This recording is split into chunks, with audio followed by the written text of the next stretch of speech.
Você vai ouvir agora Segurança Pública, desafios de uma sociedade em guerra. Debates e entrevistas sobre a situação da segurança pública no estado do Rio, no Brasil e no mundo. Senhores, bom dia. Estamos aqui em mais um programa da série Fórum da Segurança Pública, Desafios de uma Sociedade em Guerra. O programa é patrocinado pela Academia Brasileira de Filosofia e com apoio dos sindicatos delegados de Polícia Federal e da Associação. Estamos aqui ao meu lado, meu chefe, grande companheiro de trabalho, o delegado Antônio Carlos Cardoso Raiol, que vai também participar do programa, debatendo essa questão e o tema também partilhando com o delegado Cruz, que é o presidente da nossa Associação dos Delegados de Polícia Federal, diretor regional no Rio de Janeiro. O tema de hoje é Estado sem Polícia. Nessa última semana, tivemos a deflagração na capital do Espírito Santo de um movimento com PM fora das ruas num protesto por aumento salarial. Consequência imediata, tivemos aproximadamente até a data de ontem 113 mortes. Ônibus deixaram de circular, escolas e postos de saúde foram fechados. Nessa crise, a gente observou uma coisa que vem sendo muito discutida em todo o Brasil e eu peço a participação aqui dos meus pares e colegas para comentar essa primeira questão. A falta de investimento em segurança pública pode gerar um quadro crítico nos estados, como acontece em Vitória? Doutor Raiol, peço ao senhor que comente início do nosso comentário.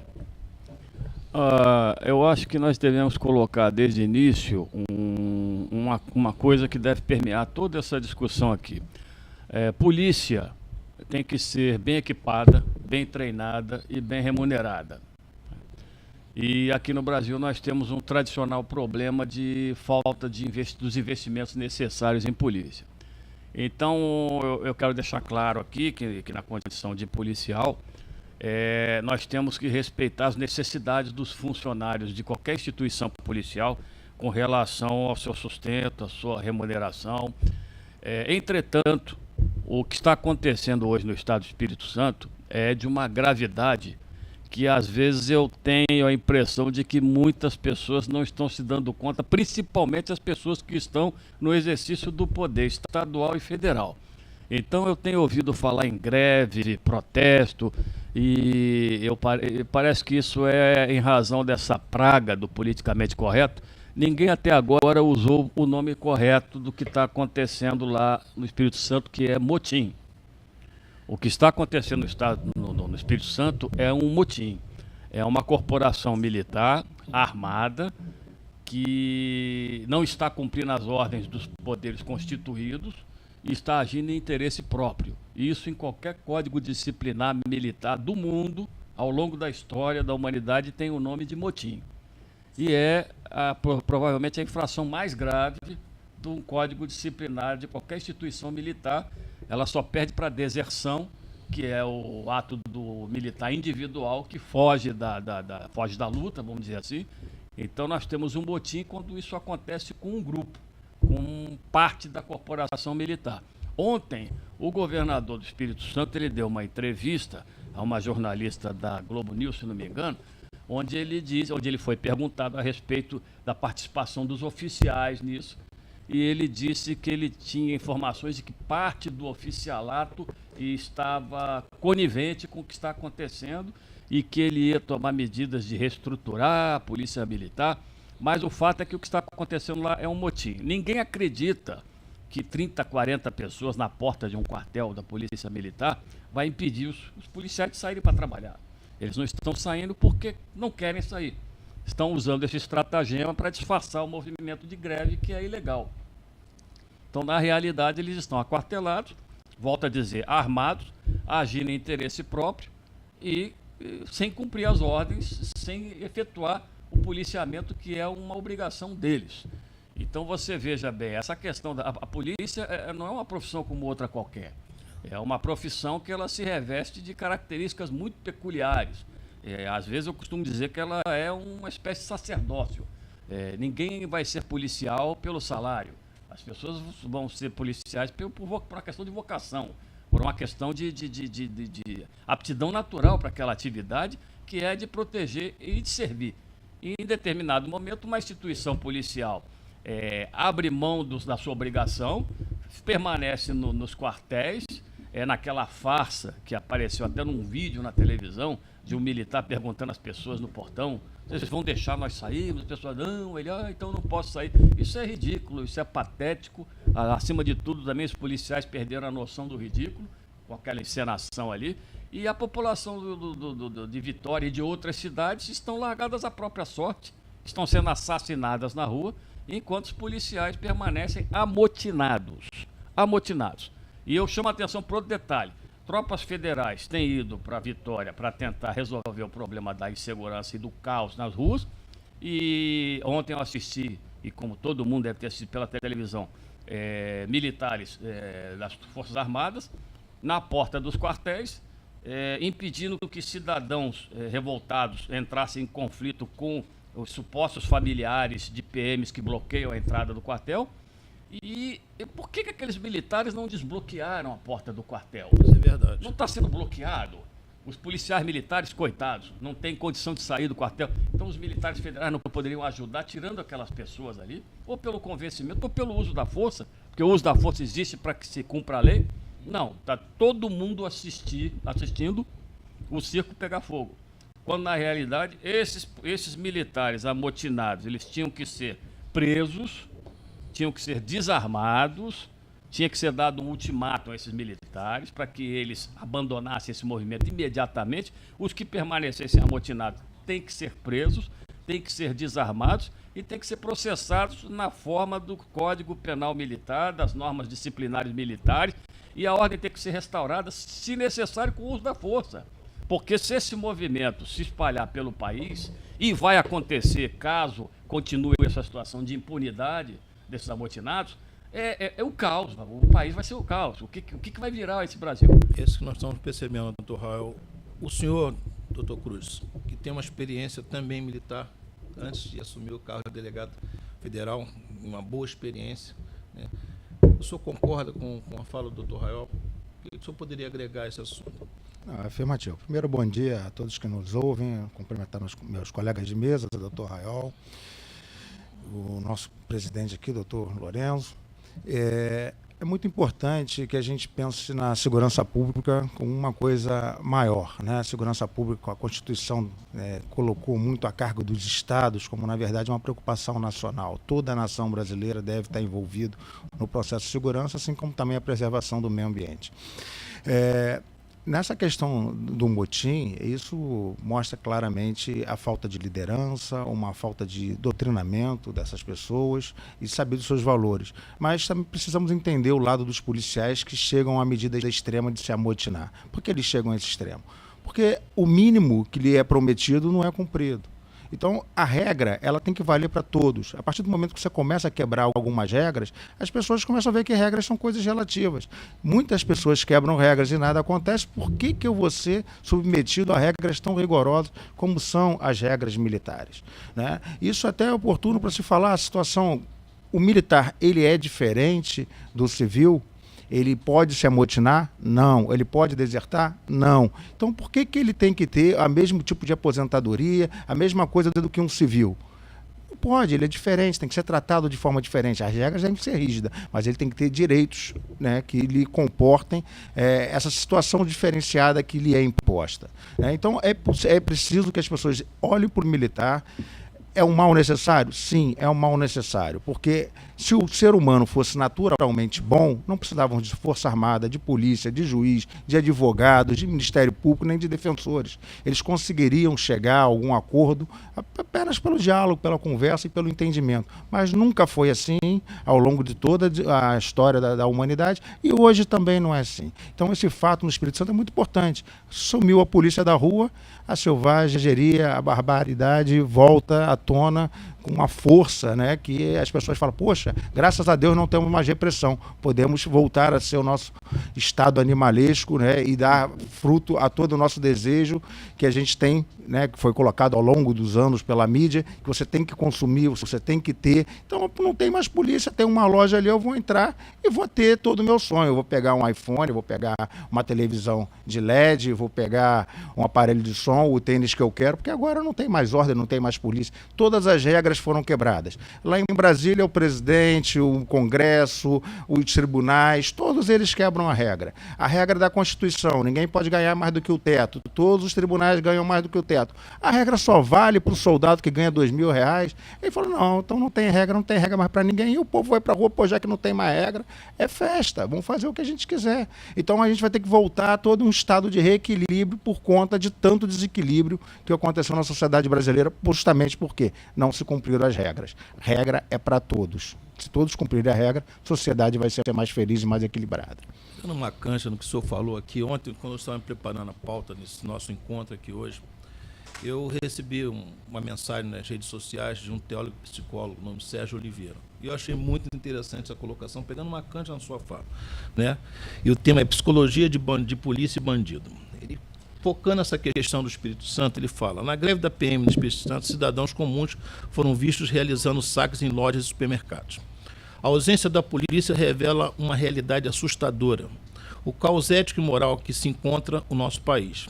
Quando a polícia se torna a regra de conduta das pessoas, um instrumento de controle que as impede de cometer crimes, percebe-se a falta de consciência ética e moral.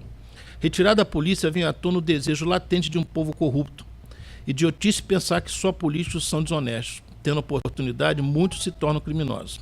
Aí surge, né, ao final, ele fala, a conclusão é a seguinte, e eu faço disso uma pergunta, se precisamos de polícia para sermos honestos, somos uma sociedade de bandidos solta? O que o senhor acha, doutor Rael? Não, eu concordo com o que disse o delegado Cruz. Eu não acredito que o homem seja naturalmente bom. Na realidade, eu acredito que nós somos primatas. E é importante que se diga essa questão do bom e do mal. Isso é um conceito que foi criado pelo ser humano. A natureza não existe bons nem maus. O leão que come a zebra e que dá de comer a seus filhotes com a zebra que ele acabou de matar, ele é mau ou ele é bom? Ou ele é apenas um animal sobrevivendo dentro da regra do mundo animal? O que acontece é que o ser humano, para chegar ao ponto que chegou, ele começou a engendrar a civilização que se baseia num conjunto de normas que são criadas pelo ser humano.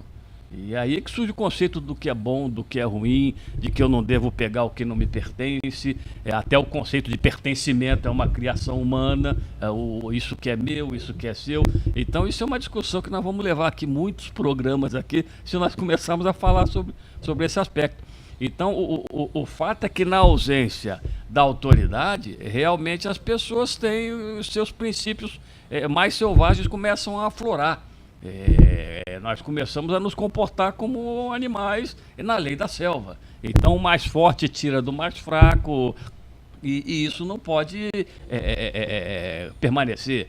Eu concordo aqui que há um problema muito sério, uma crise muito séria de descumprimento de leis e descumprimento de regras em todas as esferas. Eu iniciei a minha participação nesse programa aqui falando que a polícia tem que ser bem equipada, bem treinada e bem remunerada. O problema é que essa situação do motim da Polícia Militar no Espírito Santo é uma situação aguda. Então nós temos que resolver esse problema que ele é agudo. Agora, depois nós temos que parar para sentar e para ver como é que nós vamos resolver o problema salarial dos policiais, não apenas do Espírito Santo.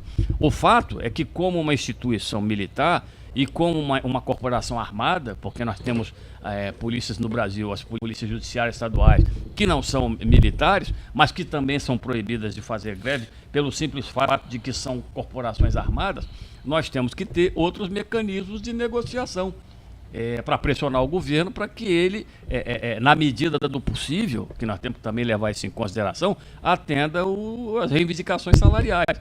O que não se pode admitir é o que está acontecendo hoje, de uma polícia aquartelada, amotinada, que abandonou, rompeu o seu compromisso de confiança com a população, porque existe um compromisso de confiança com a população que coloca a segurança nas mãos da polícia. As pessoas estão sendo assassinadas, eu repito aqui, e isso tem que ser, essa crise tem que ser resolvida com rigor.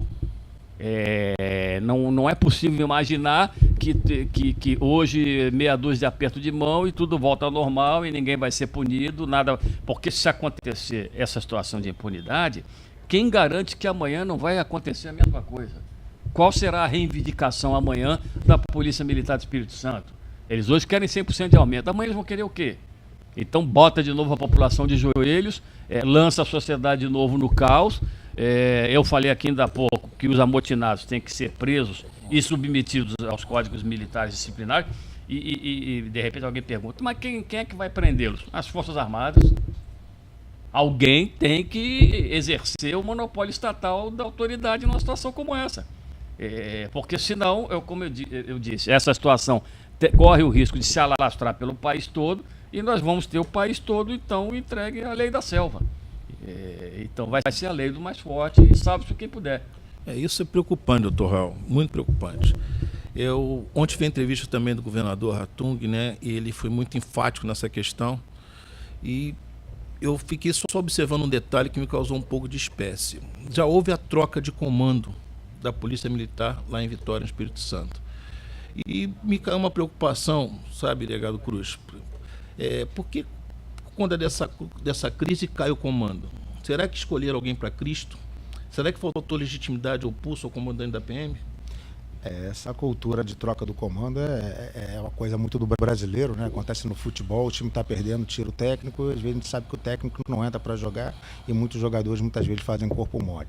Mas a verdade é que o comandante, ele sempre tem que assumir a responsabilidade. A pessoa que está no comando, ele nunca pode se eximir da responsabilidade em motivo nenhum. De alguma forma, como existe um motim, que é efetivamente o que aconteceu lá, uma insubordinação forte por parte dos soldados, cabos, em relação ao comando, a gente vê que quebrou uma estrutura de poder que ela realmente tem que ser renovada e a gente não pode imputar efetivamente uma culpa no comando, mas sim uma certa circunstância que, por acaso, esse comandante sumiu tem menos de um mês. E, então, ele teve um azar, né, na carreira dele, no momento que ele assumiu, estourou uma crise muito grave que, com certeza, não surgiu a partir do momento que ele entrou no comando. Uma coisa que já vem de muito tempo. Isso por quê? As pessoas precisam entender que o ser humano ele precisa de motivação, né? E essa motivação era para os dois lados. Como o doutor Rael falou, esses insubordinados, eles têm que ser punidos. Para quê? Para que essa motivação pela insubordinação, ela cesse.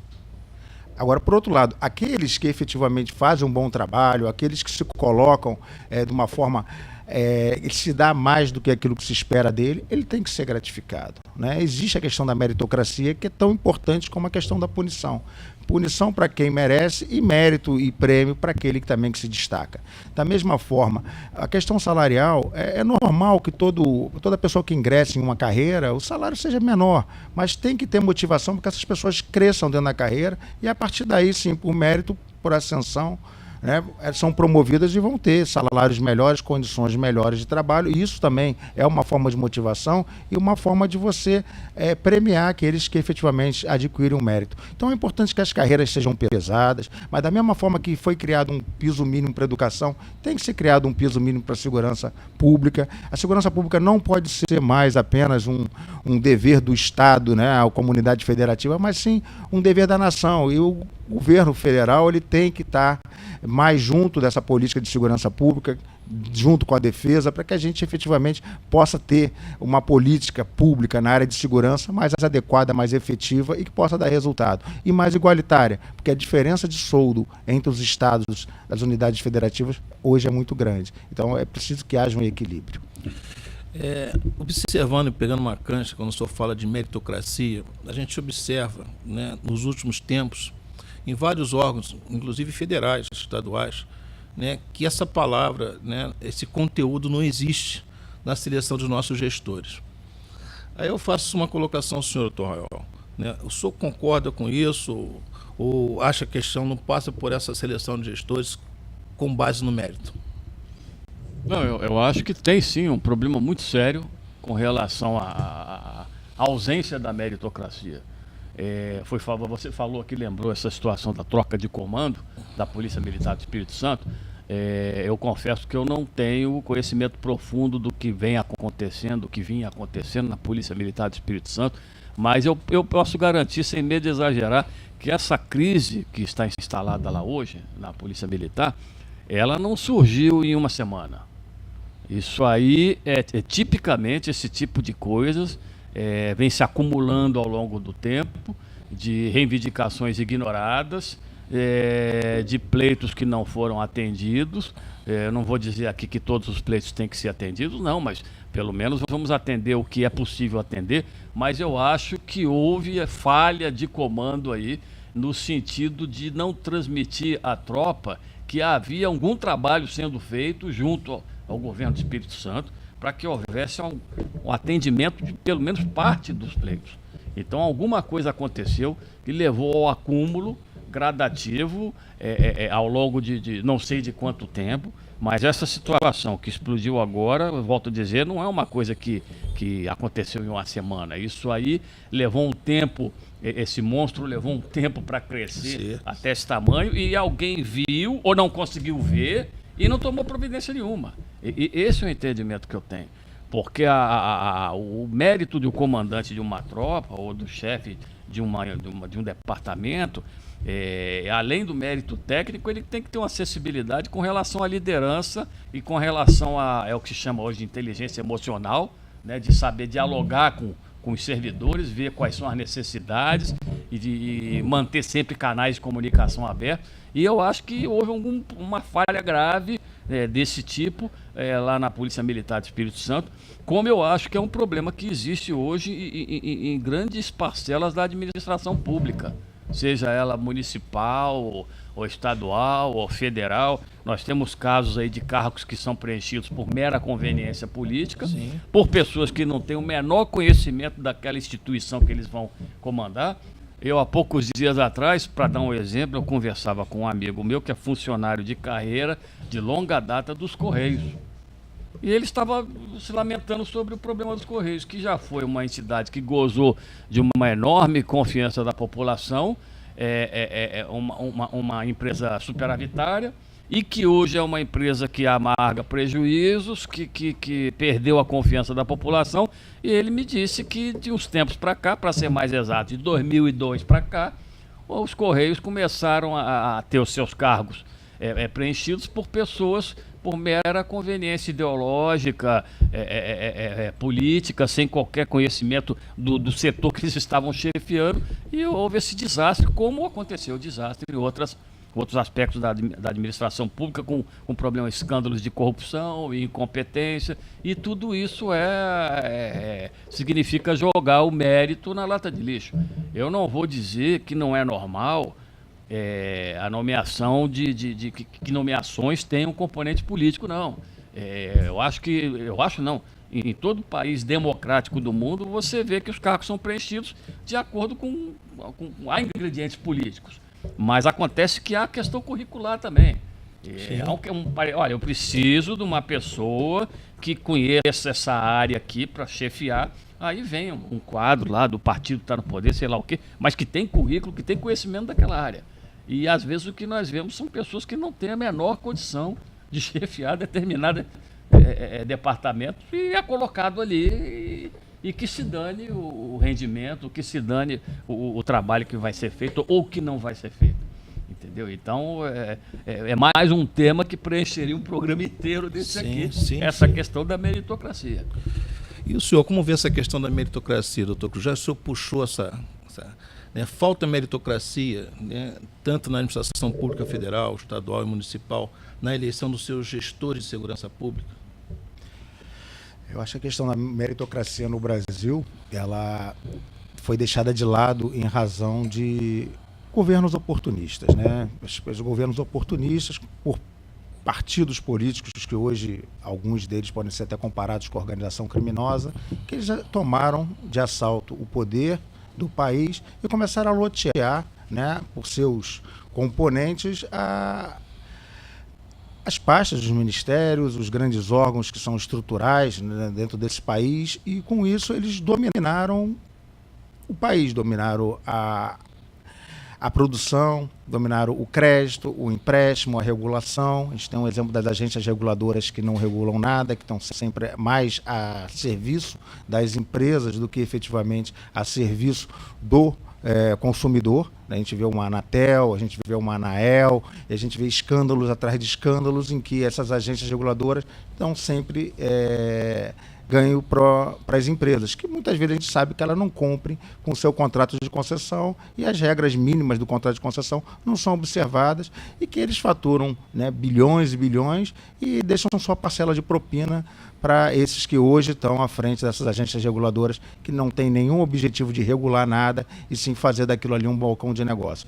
Então, onde a gente constrói balcões de negócio, a meritocracia é deixada de lado. Porque aquela pessoa que tem mérito, normalmente ele se esforçou, se esmerou, ele tem algum componente ético e moral que o levou a perseguir uma evolução que lhe daria essa tal meritocracia. Então, numa sociedade onde as pessoas são oportunistas, onde transformam instituições em balcões de negócio, é normal que a meritocracia não seja observada. E eu digo, hoje, algumas instituições, elas simplesmente são anuladas, outras são balcões de negócio. Nós não temos mais praticamente nenhuma instituição que efetivamente esteja no interesse da sociedade, no interesse de políticas públicas consistentes, e essa crise ética moral é que leva a gente efetivamente a esse estado de coisa, onde todo mundo começa a olhar para o lado e fala, poxa, sou eu o único que cumpro regras, então também não vou mais cumprir regra e vamos ver o que vai acontecer. E por essa questão a gente pode sim ter um problema de ter um caos social muito grande. E a gente observa, o Dr. Rael falou nos Correios. Eu fiquei 5 anos lá atuando no núcleo de repressão a crimes postais. Eu constatei em diversas investigações, eu cito os inquéritos 57 de 2011, a própria operação Titânio na área médica, que mérito foi embora dessa empresa. Existe uma empresa lá, chamada Empresa com Z, que faz o serviço do carteiro, faz o serviço de triagem, e o Rio de Janeiro, né, a Regional Rio, é que apresenta, né, o mais elevado índice deficitário de entregas, que não consegue entregar em determinadas regiões, e também de desvio de produtos dentro das unidades dos Correios. Né? Agora, a coisa não passa somente por ali. Né? Existem outras instituições também com atribuição que são omissas por conta dessa ausência de meritocracia. Né? E nesse contexto que a gente observa são as consequências que estamos vivenciando hoje muito preocupantes. Eu confesso que eu vim para cá muito preocupado.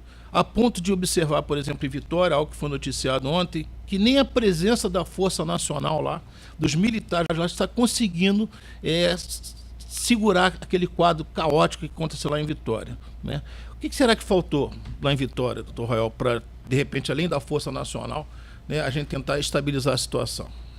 Não, a questão é o seguinte, a Força Nacional, ela não conhece o teatro de operações. Vamos usar aqui uma linguagem militar.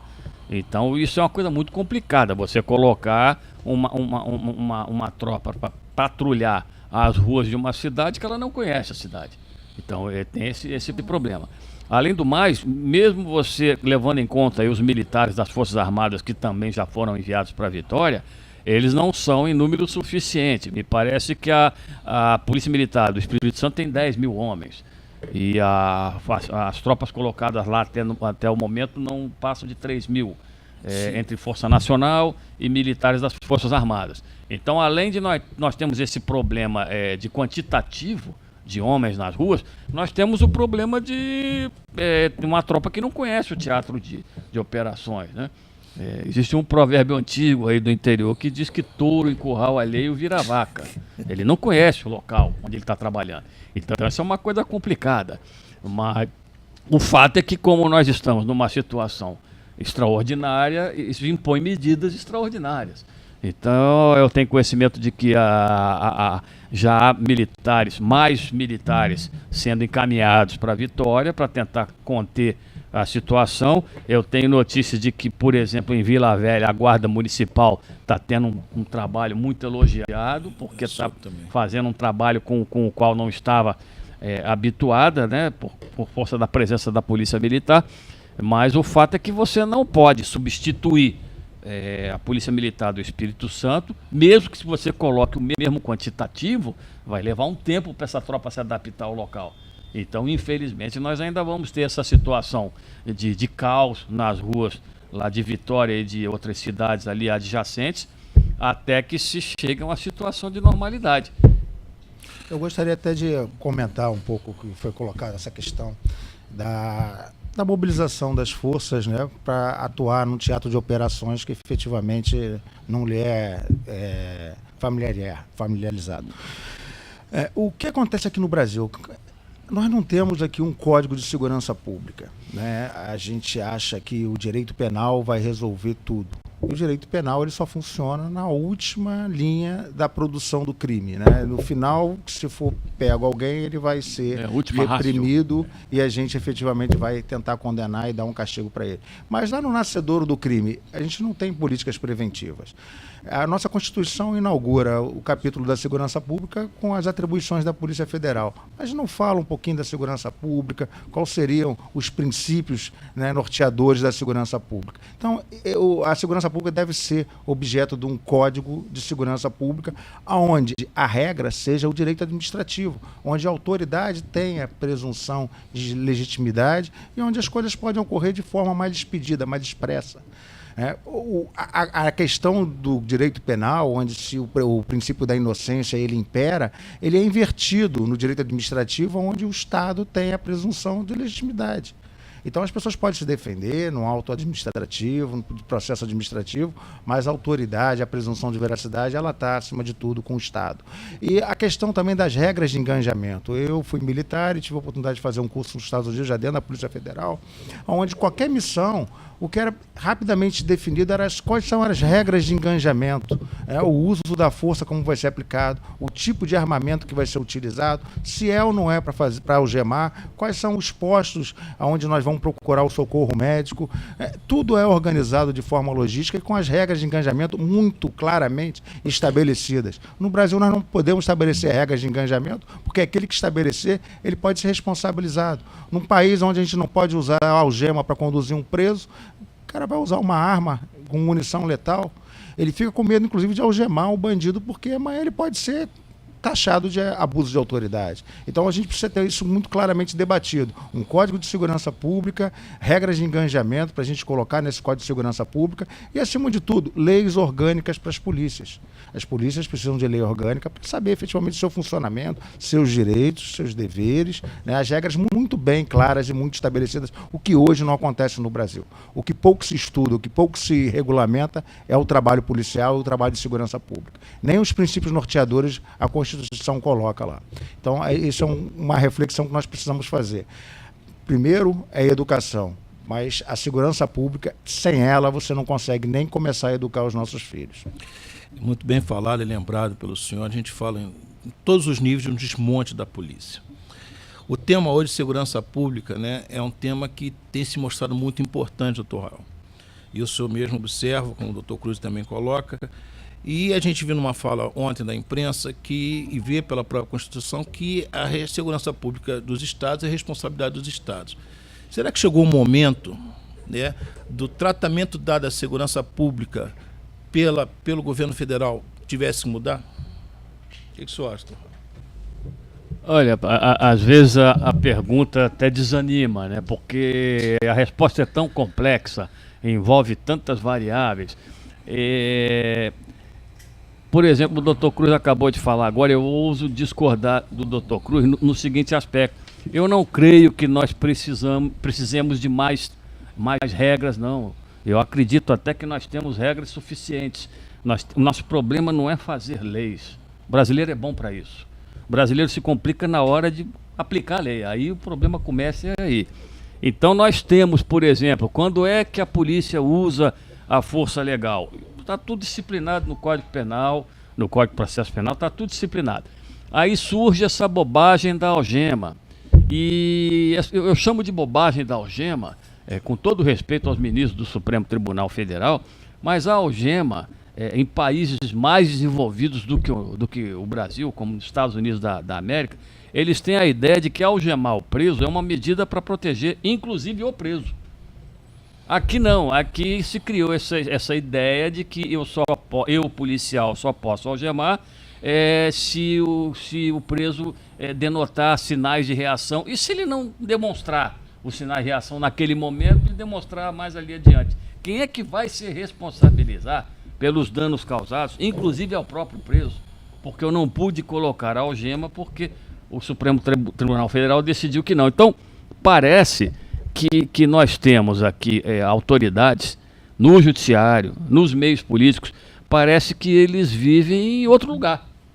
Porque eles criam interpretações que não se adequam à nossa realidade, leis que nós temos são esquecidas. O Brasil talvez seja o único país do mundo, eu costumo dizer isso, onde existe o relativismo jurídico. O que é relativismo jurídico? Nós editamos uma lei e vamos ver se cola. Aqui tem essa expressão, né? Essa lei não colou. Como é que é isso? Então você faz uma lei e ela não cola. Eu vou citar um exemplo aqui, talvez eu esteja, espero não desviar muito o assunto. Não. Nós temos uma lei de número 13.022, de 8 de agosto de 2014, que ficou conhecida como Estatuto da Guarda Municipal. Tá? Essa lei foi o fruto de uma discussão de 10 anos no Congresso. Essa lei, no artigo 2º, ela diz o seguinte: a Guarda Municipal é uma instituição civil, uniformizada e armada. E até hoje, nós recentemente tivemos uma campanha municipal e eu via prefeitos discutindo se vai armar a Guarda Municipal, se não vai armar a Guarda Municipal. Eu ouvi dizer que parece que o prefeito do Rio quer fazer um plebiscito, se arma a Guarda Municipal, se não. Peraí, mas e a Lei 13.022? O que aconteceu com ela? O que está escrito ali? E eu tive a oportunidade de participar de um processo eleitoral aqui em Niterói, e quando eu falava nisso, as pessoas todas se arrepiavam. Mas vai armar a Guarda Municipal? A Guarda Municipal não pode ser armada, porque tradicionalmente a Guarda Municipal ficou muito, teve a sua imagem muito ligada à questão do combate aos camelôs, e todo mundo simpatiza com o camelô, mas acontece que não se trata de adquirir arma e distribuir para a Guarda Municipal, não é isso. A Lei 13.022 ela é muito minuciosa, ela prevê um processo de qualificação, de seleção, fiscalizado pela Polícia Federal, a quem caberá conceder o porte de arma para os guardas municipais, ou seja, vai ser uma nova Guarda Municipal, e eu acho que é oportuno falar nisso, porque nós estamos falando de segurança pública acima de tudo. Nós temos em São Paulo a Guarda Municipal, a Guarda Civil Metropolitana em São Paulo, que merece elogios da população de São Paulo e que trabalha armada, e nós temos um contexto hoje em que só quem tem liberdade para agir com desenvoltura, usando a arma que quiser, são os bandidos.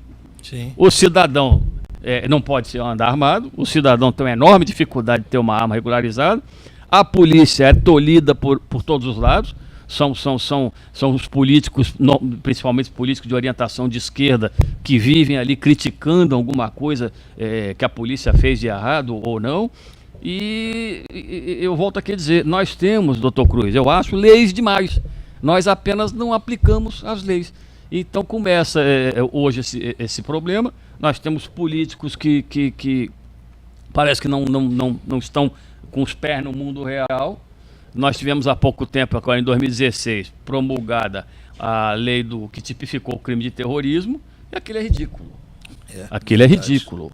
Entendeu? Então, crime de terrorismo é só se ele tiver motivação étnica, racial, religiosa, ou seja, a principal motivação do terrorismo no mundo, que é a questão política, foi deixada de fora. Para não atingir o MST, para não atingir os black blocs, para não atingir todos aqueles bandidos de estimação da esquerda que fazem o que querem e ninguém pode dizer que é terrorismo porque é palavrão. Mas então eu acho que o nosso principal problema é aplicar as leis que nós já temos. Eu não acredito que nós precisemos de mais leis. Eu concordo muito com o senhor, mas eu foco ainda numa questão que eu partilho agora com o doutor Cruz. Né? Eu vejo que falta união, né? Como a gente fala, ela deixa muita responsabilidade para o Estado e há necessidade de partilhar, né?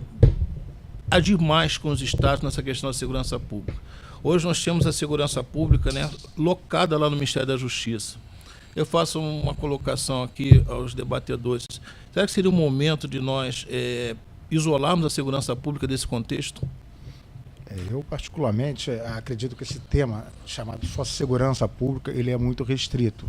A gente, para poder, inclusive, prover a segurança pública, a gente tem que partir num conceito mais amplo, que por si só é o conceito da segurança. Aqui se fala segurança e defesa, né? Como se defesa fosse um tipo de segurança. Na verdade, a segurança é um sentimento, que as pessoas querem se sentir seguras, querem se ver livres das ameaças, né, ou protegida contra as ameaças, e a defesa é o que a gente usa, né, para que efetivamente a gente consiga dar essa sensação de segurança. Então, a gente mistura um pouco esses conceitos.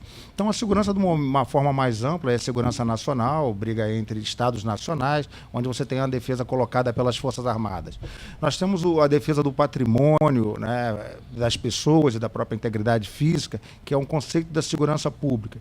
E ainda existe um conceito intermediário, que é o da segurança interna, que o americano já resolveu lá com o Homeland Security Department, que é o Departamento de Segurança Interna, que aqui no Brasil ficou na situação pastosa, porque nossa Lei de Segurança Nacional, depois do processo de redemocratização do país, ficou assim mal vista, como fosse uma coisa pejorativa, mas que é importante, porque é a partir dessa lei de segurança nacional ou uma nova lei de segurança interna, a gente pode fazer um perfeito controle de fronteira, uma integração maior entre as forças de segurança da União e do Estado, utilização mais racional das Forças Armadas, que, por exemplo, nós temos aí uma ferramenta que é maravilhosa e barata, que é o serviço militar obrigatório, onde boa parte desse pessoal poderia ser utilizado numa guarda nacional e não numa força nacional, que força nacional é o cobertor curto, tira de uma polícia de um estado para aplicar no outro estado, desguarnecendo aquele estado do seu policial.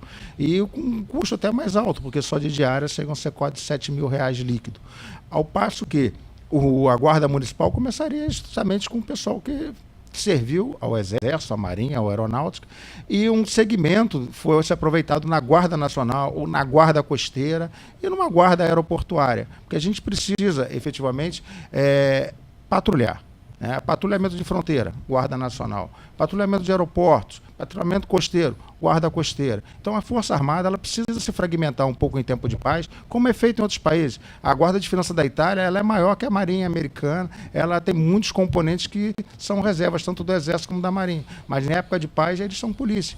Porque na época de paz, a polícia, a lei, a ordem é mais importante. Mas eles são treinados também para, caso de guerra, serem utilizados. Então, essa racionalização dos efetivos das Forças Armadas, junto, trabalho integrado com as Forças de Segurança Pública, provendo também essa segurança interna, porque a segurança interna é uma coisa que o pessoal não se preocupa, mas ela protege nossa indústria, nosso mercado consumidor, nosso capital intelectual. Tudo isso fica muito vulnerável.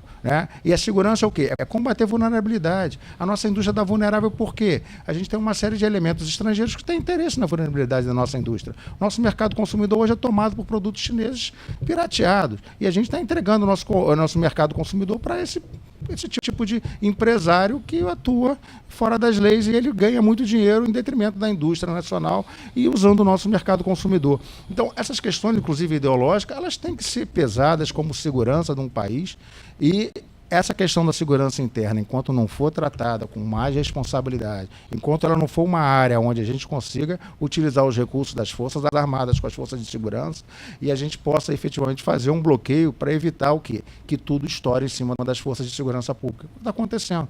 A Força de Segurança Pública ela ficou com a barreira inteira. As Forças Armadas são só utilizadas em casos de emergência. Nós não temos mecanismo de segurança interna. Quando estoura tudo em cima da segurança pública que ela fica sobrecarregada. Regional. E quando o senhor fala Forças Armadas, eu foco com uma outra questão também que eu me ressinto muito, talvez eu esteja até equivocado, que é a atuação da Polícia Federal. A gente observa na imprensa ontem à noite, vendo televisão, que a última operação Eficiência traz e mostra indícios de comprometimento com propina do atual governador do estado do Rio de Janeiro. E está fazendo um excelente trabalho, muito elogiado e muito reconhecido, que é o da Lava Jato. Mas em outros segmentos da nossa segurança pública, será que nós, policiais federais, deveríamos ou poderíamos atuar, doutor Rael? Nessa questão da segurança pública, olha só, o doutor Cruz falou ainda há pouco aqui na utilização mais efetiva das Forças Armadas, por exemplo, no policiamento das fronteiras.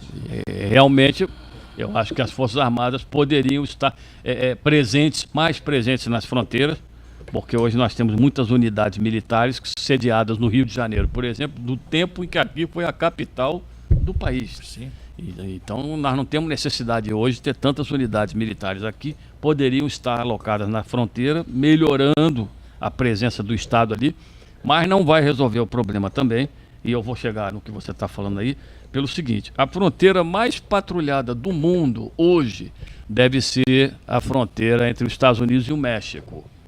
a despeito do Donald Trump ainda não ter construído o muro, mas muita gente parece que não sabe que já há muro em grande parte da fronteira entre os Estados Unidos e o México, e entretanto o México continua a ser o maior fornecedor de drogas para os Estados Unidos.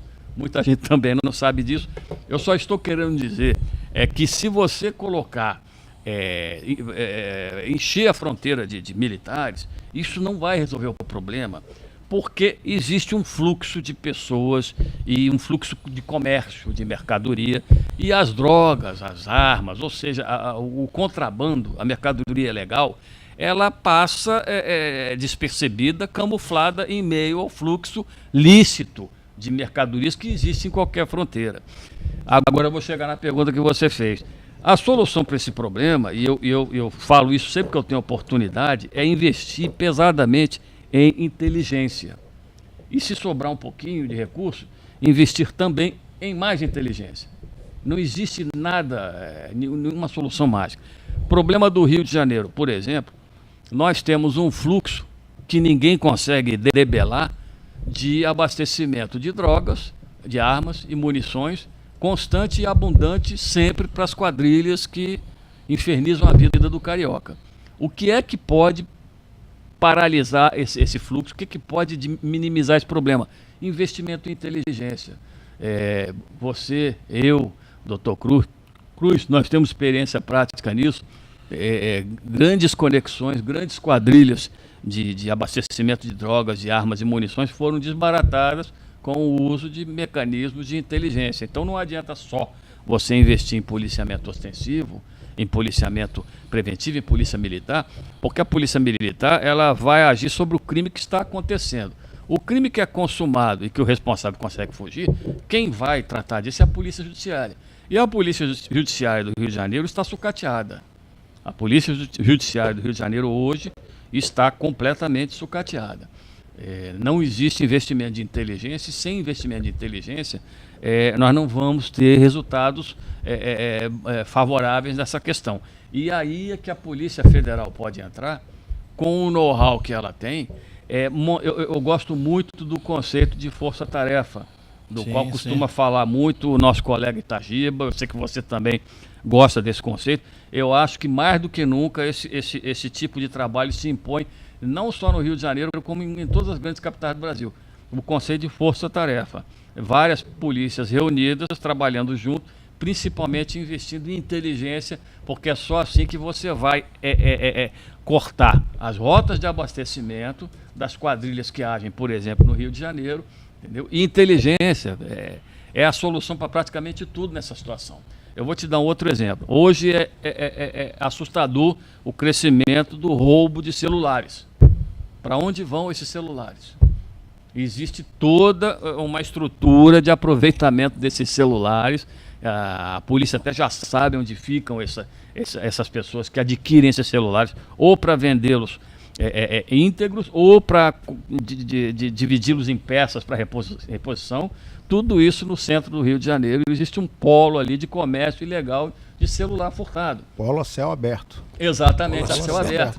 Nós temos um problema seríssimo de roubo de cargas. Quem são os receptadores dessas cargas? Então tudo isso aí passa por uma questão de trabalho de inteligência, que volto a dizer, só a polícia militar, só a polícia preventiva não tem como resolver. Isso é tarefa de polícia judiciária, que está relegada aqui ao último plano. É o que eu vejo muito também, e fico grato pela sua fala, porque eu me ressinto disso, né? Eu me ressinto da vontade de fazer alguma coisa, de trabalhar e ver que a minha instituição, né, principalmente na região Rio de Janeiro, pouco se preocupa com isso. Eu já tive a oportunidade, sob a sua administração, doutor Rael, de trabalhar com força-tarefa, 2003, 2004, trabalhar com inteligência sobre a sua gestão na entorpecente, e com o efetivo pequeno que tínhamos, né, de 15 homens, né, apreendimos muita droga e muita arma. E parece que isso acabou. Ou não sei se os colegas estão, né, manietados, constrangidos, mas eu vejo que hoje a nossa regional Rio de Janeiro poderia colaborar muito com a segurança pública do Estado, e eu não percebo isso.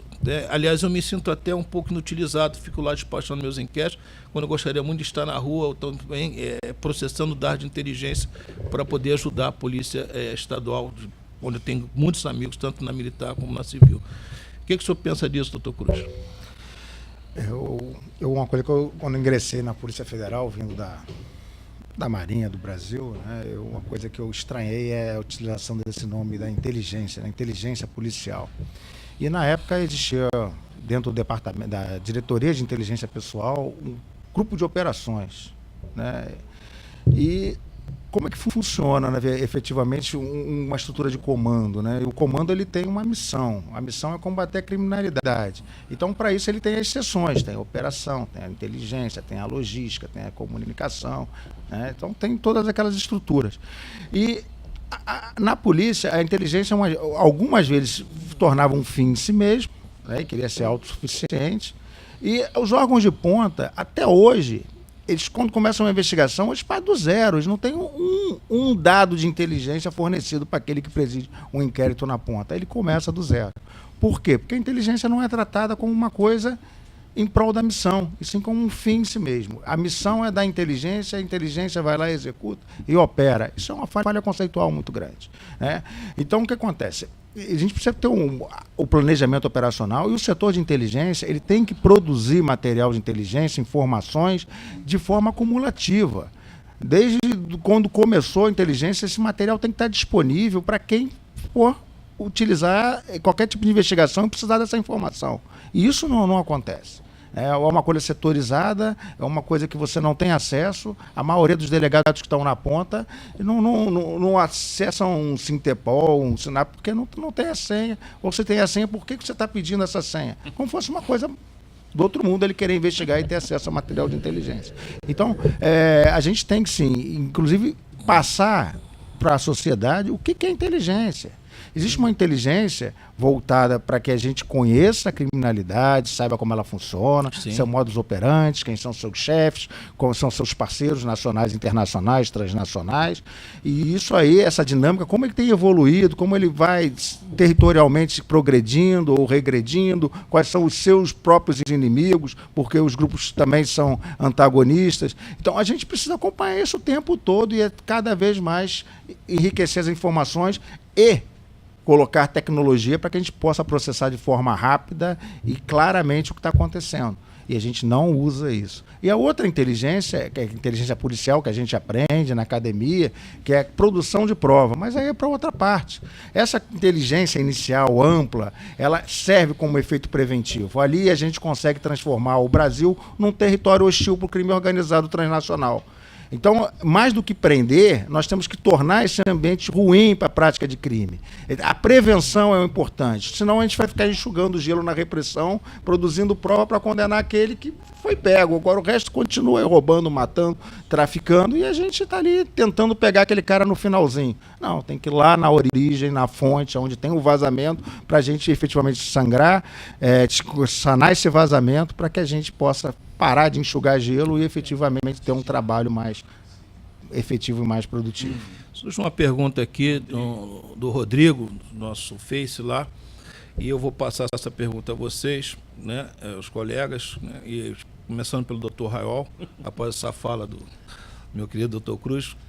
O que o senhor acha sobre o porte de armas? Essa questão que discutimos semana passada aqui. Eu tenho uma posição muito radical a esse respeito, e eu sei que é uma posição diante da qual ninguém fica quieto. Ou querem me bater, ou querem me abraçar. Eu sou totalmente favorável à flexibilização do acesso à arma de fogo por parte do cidadão. Eu sou totalmente favorável. Eu acho que o cidadão é maduro o suficiente para decidir se ele quer ter uma arma de fogo na casa dele. E se ele decidir ter uma arma de fogo na casa dele, ele deve ter o direito de comprar essa arma de fogo legalmente. E vou mais longe. Eu acho que se o cidadão de bem decidir que ele precisa andar armado, ele deve ter esse direito, claro que atendidos a alguns requisitos, ele deve ter o direito de andar armado, porque hoje, na nossa sociedade, nós temos a polícia que anda armada, não em Vitória, porque lá eles não andam, estão trancados no quartel. E temos os bandidos que andam armados dia e noite com a arma que quiser, fazendo o que bem entendem. Sim. Então, eu sou favorável à flexibilização do acesso à arma de fogo dos cidadãos. Hoje nós temos uma situação extremamente surreal no Brasil. Nós temos uma legislação que permite que o cidadão adquira uma arma de fogo no comércio regularmente.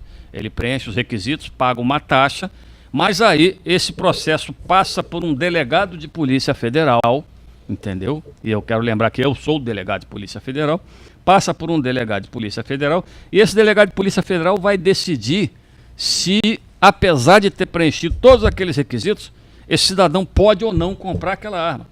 E eu tive a oportunidade de conhecer alguns colegas, delegados de Polícia Federal, que simplesmente negavam todos os pedidos. E um dia desse eu li até um despacho desse, o delegado dizendo que a arma de fogo vai produzir uma falsa sensação de segurança e que normalmente a arma de fogo dentro de casa é uma fonte para acontecer um acidente. Ou seja, ele colocou ali a opinião pessoal dele e recusou ao cidadão o direito de comprar uma arma regular. Isso é um absurdo. Isso é um absurdo. Eu sei de lojas de armas em Niterói que encerraram a atividade porque não conseguia mais vender arma, porque tinha um colega delegado que achava que o cidadão não precisa ter arma de fogo, então ele não tem, acabou. Entendeu? Então eu desconfio de qualquer governo que queira desarmar o cidadão. Nós tivemos aqui no Brasil um plebiscito, onde o povo disse maciçamente não à proibição total de armas de fogo, e isso foi ignorado. Entendeu? Eu quero lembrar aqui uma história que contam, isso é registrado, o Rei Sol da França, chamado Rei Sol, no Palácio de Versalhes, ele permitia que os cidadãos franceses entrassem no palácio para visitar, mas era obrigado a entrar com uma espada. Se o cidadão não tivesse uma espada, a guarda do palácio emprestava uma. Ele fazia questão de fazer isso porque ele queria demonstrar que ele não tinha medo dos súditos armados. Aqui no Brasil, os nossos políticos têm muito medo do cidadão armado e nós temos que entender por quê. Nós estamos vendo por quê. Né? Exatamente. Então, eu sou favorável à flexibilização das normas para que o cidadão ande armado. Eu tive acesso a um livro que já foi traduzido para o português. O título original dele é More Gun, Less Crimes. E aqui ele foi traduzido com Mais Armas, Menos Crimes. E esse livro foi escrito por 2 estudiosos, se não me engano, da Universidade de Chicago, que levaram 10 anos fazendo pesquisas e chegaram à conclusão de que sociedades onde há mais armas em poder dos cidadãos, há menos crimes. Isso é um estudo que eles fizeram, documentado, entendeu? E apenas para encerrar essa participação minha aqui, eu quero contar uma história rápida. Por favor. Eu tomei posse na Polícia Federal em 77, em Uruguaiana, no Rio Grande do Sul, e como agente de Polícia Federal. E eu cheguei lá, o meu chefe imediato, que era o Cambuim, hoje delegado de Polícia Federal, na época era agente, chefe do SO, me levou no banco lá para abrir a conta para eu poder receber o meu salário da Polícia Federal. E eu cheguei no banco e eu vi na fila do banco vários gaúchos a caráter, porque lá é uma região rural, a economia lá é baseada em rebanhos ovinos e criação de gado. Então era muito comum você ver o gaúcho nas ruas de Uruguaiana com aquela roupa tradicional do gaúcho, né? E é o pessoal da campanha, como eles chamam, né? E eles vinham à cidade para pagar conta, aquele tipo de coisa, e todos eles com um revólver 38 na cintura, num coldre.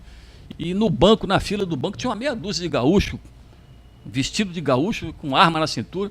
E eu estava do lado do Cambuim, perguntei ao Cambuim, eu falei, ô Cambuim, esse pessoal aí todo tem porte de arma? Aí ele virou para mim e falou, depois a gente conversa.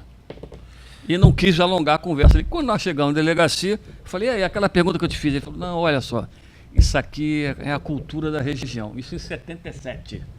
É a cultura da região. Esse pessoal todo anda armado e a polícia tolera. Eu falei, tolera, mas isso não cria problema? Ele, não, ao contrário, aqui nós não temos assalto a banco. Vou passar rapidamente ao Cruz. Pra gente... Respondendo ao Rodrigo, né? Obrigado pela audiência.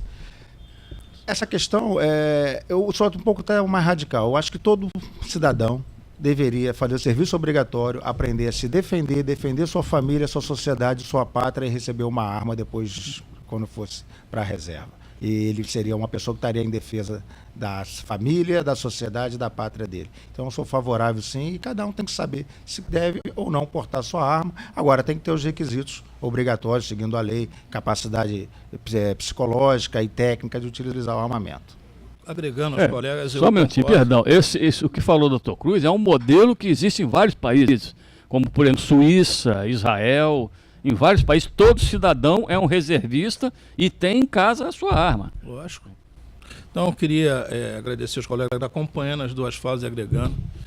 Encerrando mais um programa nosso, né, do Fórum de Segurança Pública, Desafio de uma Sociedade em Guerra, que é a sociedade que nós estamos vivenciando hoje com muita insegurança.